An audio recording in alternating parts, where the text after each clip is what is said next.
Dans un instant, on reviendra sur les orages qui ont marqué la nuit dernière. Mais d'abord, direction le Moyen-Orient. Deuxième nuit sous un ciel clair et sans missiles en Israël. Le cessez-le-feu avec l'Iran reste fragile. La campagne n'est pas encore achevée. Nous devons rester vigilants. De nombreux défis nous attendent. Voilà ce qu'a déclaré hier le chef de l'état-major israélien, Eyal Zamir, saluant dans le même temps l'action des commandos terrestres envoyés à Téhéran dans le plus grand secret, Wilfried de Villers. Oui, on l'apprend au détour d'une petite phrase du chef d'état-major de l'armée israélienne. Eyal Zamir a pris la parole hier pour faire le bilan de cette guerre, pour saluer aussi les succès de ses troupes.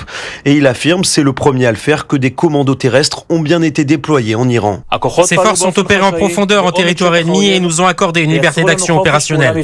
Dans ce genre d'opération, ces commandos des forces spéciales sont bien souvent chargés des repérages et surtout du guidage des frappes aériennes, mais aussi de constater les dégâts réels après les bombardements. On ne sait pas pour l'instant avec précision la nature exacte de la mission des commandos israéliens. Et le chef d'état-major Eyal Zamir l'assure de nouveau, le programme nucléaire iranien a été retardé de plusieurs années. Tous les objectifs de cette guerre ont été atteints. Une guerre coordonnée aussi sur le terrain en Iran par des agents du Mossad dont l'action a été saluée hier par le chef des renseignements israéliens, David Barnea, qui évoque aussi une coopération centrale avec la CIA. Wilfried de Villers, envoyé spécial d'Europe 1 en Israël.